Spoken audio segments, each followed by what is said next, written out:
Hey, it's Mel, and I wanted to make this video in case you are like me and you have trouble getting out of bed in the morning. In this video, I am going to teach you not one, but two research-backed, science-supported tools you can use in order to get out of bed when the alarm rings, in order to beat the anxiety, dread, or depression that pins you down, because I'm sure you know that the second you get out of bed and you get moving and you start your day, you start to feel better. Oftentimes, laying in bed thinking about your problems is the worst place that you can be. And so the other reason why I wanted to make this video is because a little while ago, I posted this video of me online, a short little video demonstrating how I slither out of bed. And slithering out of bed is a brand new technique that a therapist that I'm working with taught me how to do, because the anxiety that I was feeling in my life was so overwhelming. I was having a hard time getting out of bed. So what are we going to cover in this video? Well, I'm going to cover two things that you can do to help you push through any anxiety, overwhelm, depression, whatever is like keeping you pinned in bed, okay? We're going to talk about the 5-second rule, which is what I would call a neck up tool. It's a tool that works on your mind and gives you control over your thinking so that you can take control and force yourself out of bed. And then I'm going to demonstrate what slithering out of bed looks like, which is what my therapist refers to as a neck down embodied tool that will help you on those days that you just can't force yourself to do it. Okay, so let me demonstrate both ways. So first we're going to talk about the 5-second rule. So, and I've got a bunch of your questions here because boy, oh boy, did you guys love that slithering video. So you're in bed. And for me, the bed is my favorite place to be, okay? I just love being in bed. And this isn't even my bed. This is a bed in a rental. We're here at the beach for a little bit, and this is the bed in the rental. So it's not even my bed. I still love this bed. So you're sleeping, right? And so for me, I'm somebody who has struggled with anxiety for probably 4 decades. I think if you can be, I should probably just sit up and talk to you. I think if you should be, we only just met. I shouldn't be laying down as I'm sharing this with you. If you could come out of the womb having a panic attack, that was me. I was the kind of kid who was always nervous, had a worried stomach. I got sent home from every camp I went to because I was homesick. And I also experienced sexual abuse when I was 9 years old. In the middle of the night at a sleepover, an older kid climbed on top of me and I disassociated. I literally left my body. And the next morning, after it happened, I woke up and I just felt this overwhelming sense of dread. I knew something bad had happened. I was scared. I was overwhelmed by it. And I have to tell you, and I share this because it's such a common experience, there are very few mornings in the last 44 years since that initial morning where I have woken up and felt like okay and calm. Most mornings I wake up and my body still has that stored sense of dread in it.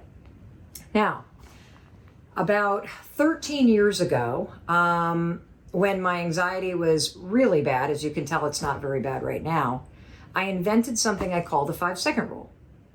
And the 5-second rule is very simple. The moment you hear that alarm ring and you feel the resistance or the hesitation pinning you down, you're just going to count backwards. 5, 4, 3, 2, 1. Okay? And then you're going to move. And so I started counting 5, 4, 3, 2, 1. I had to launch myself out of bed every morning. And we call this a neck up approach because you're using your thinking and your mental power to create the strength and discipline to push through the resistance you feel to getting out of bed. Now, you're not going to want to do this. I get it, because you're cozy. You also wake up in the morning and your cortisol levels are their highest. If you have any kind of stored trauma in your body from abuse or from growing up in a chaotic household, you probably feel a sense of overwhelm every morning. That's normal. It's okay. You can still get out of bed. If you're not a morning person and you just hate getting up because you're cranky, you can still get out of bed, and the 5-second rule will help you. Here's how you do it. So the alarm goes off, right? I typically sleep like this. I burrow. The second you hear the alarm go off, you're going to count backwards. 5, 4, 3, 2, 1. And then you're going to throw the sheets off, put your feet on the ground, and start your day. Walk into the bathroom. Okay, that's what you're going to do. You're going to start moving. So you count backwards, 5, 4, 3, 2, 1. That moves you from the subconscious part of your brain, where your habit of overthinking and hitting the snooze button and feeling heavy and laying in bed and thinking about all the things that are wrong in your life and dreading your day, which only makes you want to go, I don't want to get up. When you go 5, 4, 3, 2, 1, you cut off those thinking loops. You activate your prefrontal cortex. It draws your focus to this part of your brain, and it gives you a moment where you can choose. The movement's critical. 5, 4, 3, 2, 1. Put your feet on the floor. Start moving, and you will feel in control. Okay, you'll feel that resistance leave your body. And what's super cool about practicing the 5-second rule in the morning is that resistance that you feel going from a comfortable, safe, just cozy place in your bed and learning how to 5, 4, 3, 2, 1 push yourself to choose a different, harder behavior, namely getting up. When you build the muscle of being able to push through the resistance and the dread, you can do it anywhere in your life.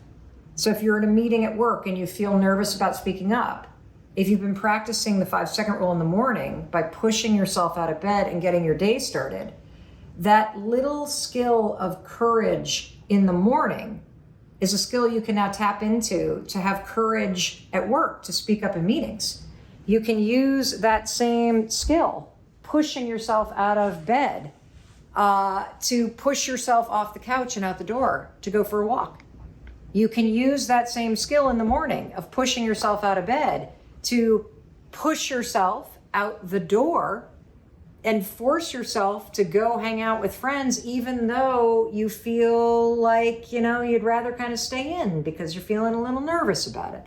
So that skill of recognizing those moments where you start to give in to resistance and doubt and overwhelm and anxiety, and practicing this little countdown that switches gears in your brain and then moving, that is a skill that will pay dividends far beyond helping you start your day and set your day up, which is so important because on those days that you actually get out of bed and you do a few simple habits in the morning to set yourself up for success, your whole day's better. Okay, so that's the 5-second rule.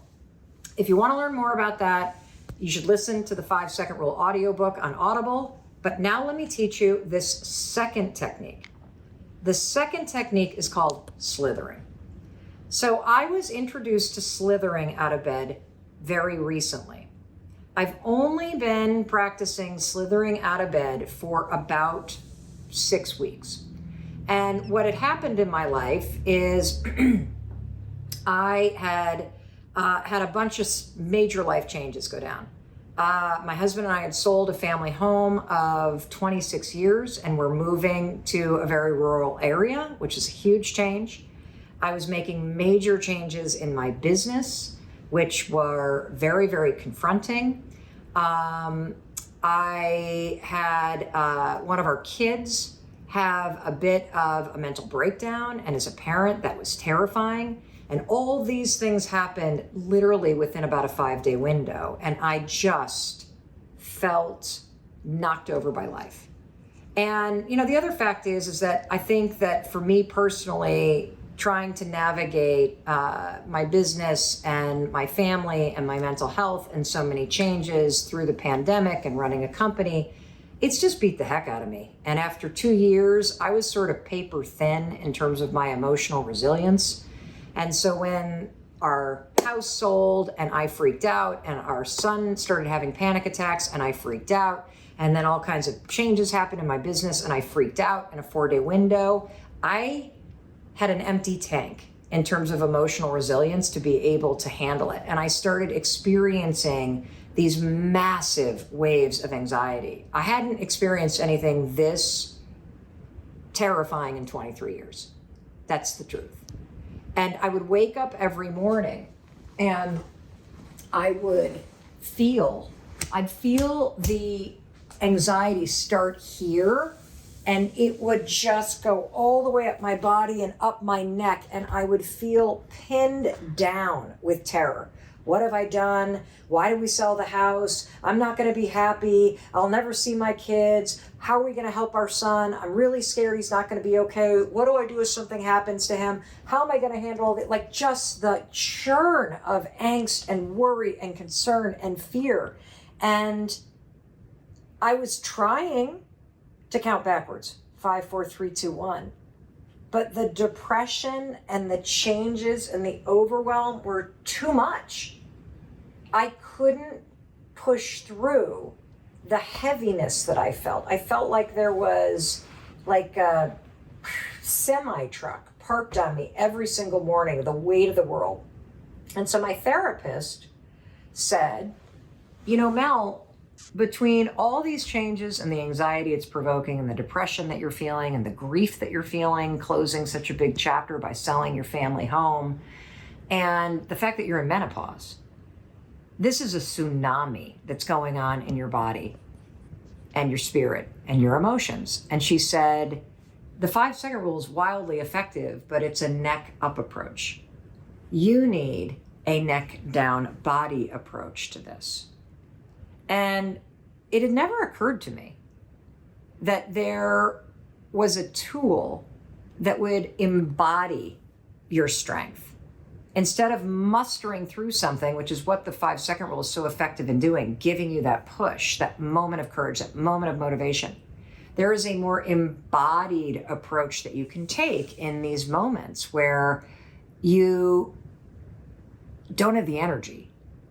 And so you surrender to what's happening. Wait till you see this. It's really weird and it's really cool. And I believe that this is called Somatic Therapy. And there's lots of types of somatic therapy, from meditation to people shake and they tap. But this is an embodied approach to those mornings where the depression, the problems in your life, the sadness that you feel, the grief, the anxiety, it just is too heavy to bear. You are going to give into it. You're going to surrender to it. You're going to slither and fall out of bed. Because if you think about it, slithering to the ground is succumbing to the heaviness, isn't it? You're moving with the resistance. And I'm going to demonstrate it in a minute. So you're going to move with the resistance. And then you're going to roll around on the floor in any kind of shape that feels to you like the resistance and heaviness in your body.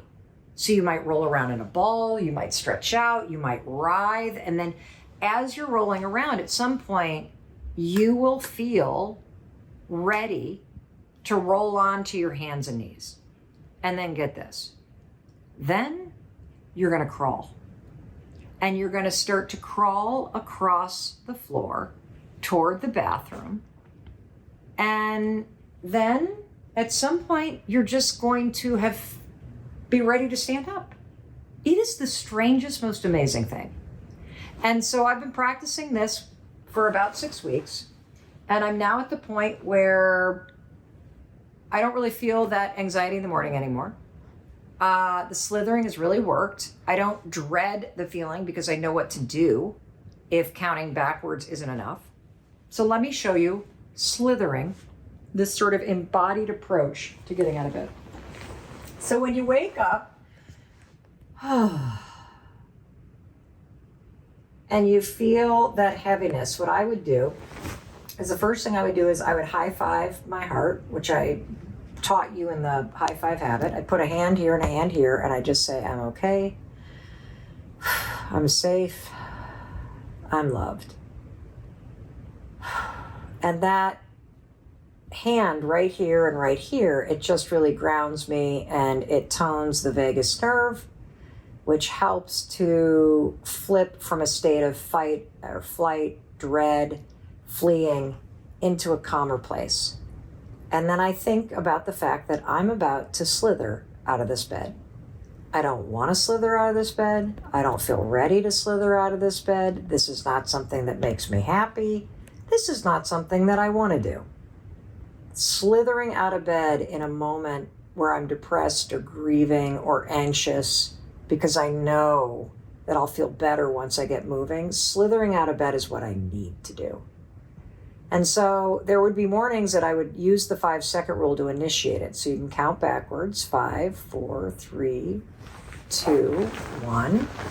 You're under your covers, 5, 4, 3, 2, 1. And then, you literally move in the direction of the floor. You just succumb to the resistance, and then you're gonna move around. And, there would be mornings, honestly, in the past 6 weeks that I would get to this point and I'd want to crawl in a fetal position like this, and I'd lay there for a minute, and then the dog would come over and lick me, and then I'd move like this.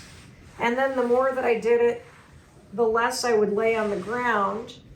I'd just kind of roll around and stretch, and then eventually when you're ready, whatever shape you want, because it's the resistance that you're feeling, you get on all fours and you just start to crawl.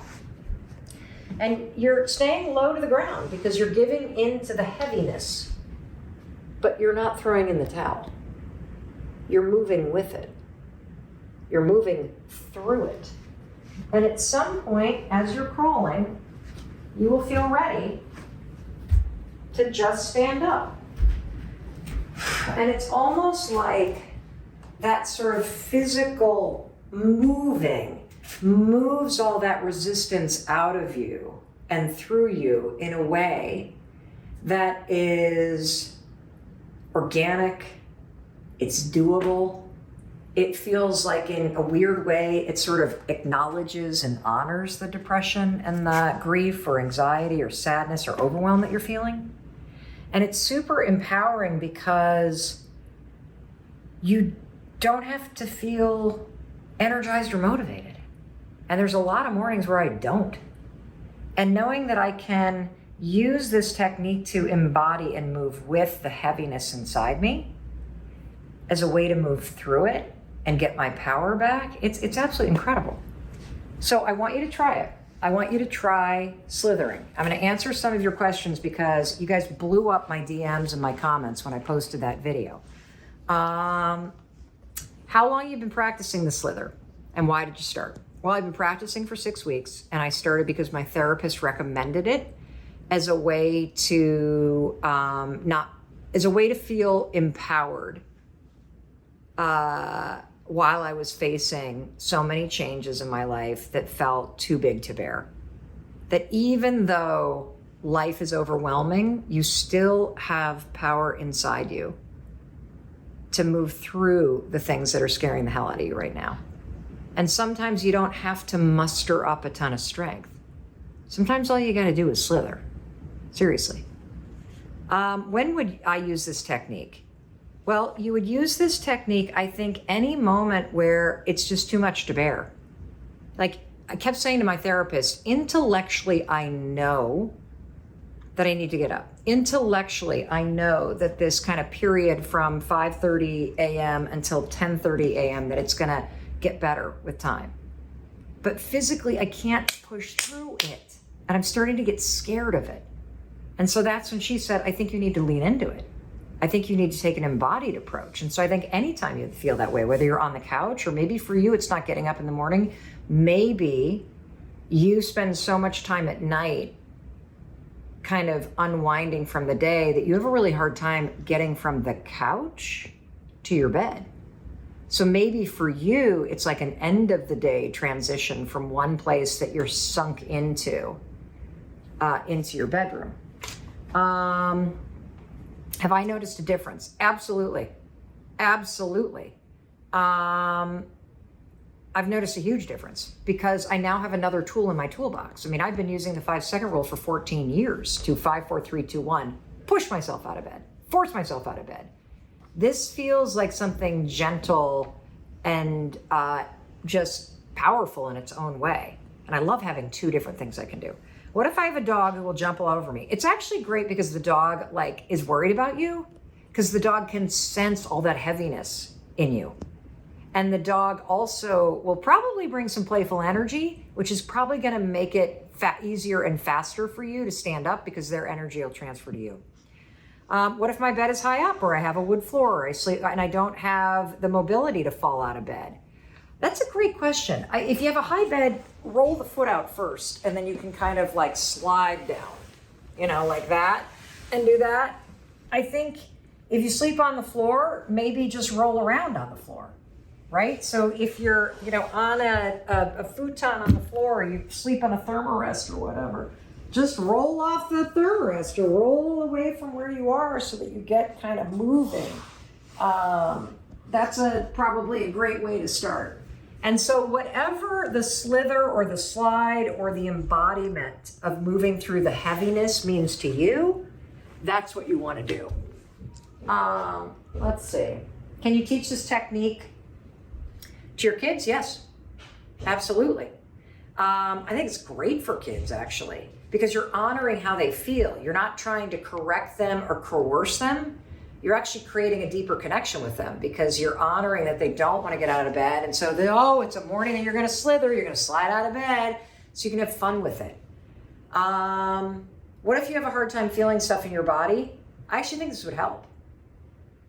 Maybe it's hard to get out of bed because you are disconnected from your body. Like I was surprised, I was kind of scared to try this because if I already felt so scared in my body, this is going to sound weird, but if I already felt so scared in my body, hiding under the covers gave me a false sense of safety, right? I'm hiding from the world, even though I hate the feelings of my body. So there was something scary about like allowing myself to slither out of that safe cocoon where I'm hiding from the world into the floor where you're open and all this stuff. And so I get that. But I've been empowered by how quickly that heaviness that pinned me to the bed leaves as I roll and move and start crawling and walking. And you know, the more you do it, the more you'll notice the faster you go from like crawling to actually standing up. I'm gonna do it the questions. Oh, we've got one more.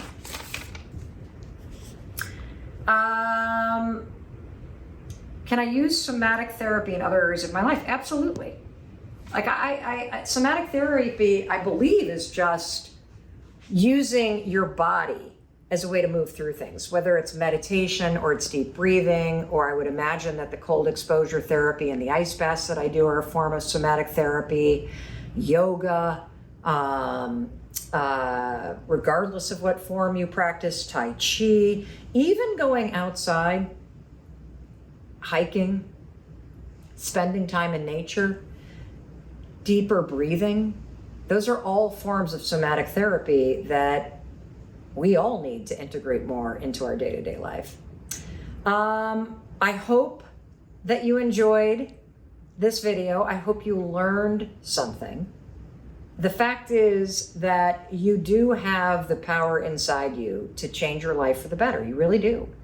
And the 5-second rule and the slither are two research-backed tools that you can use for free to change your life, to face the overwhelm, anxiety, dread, and fears that scare you right now, and to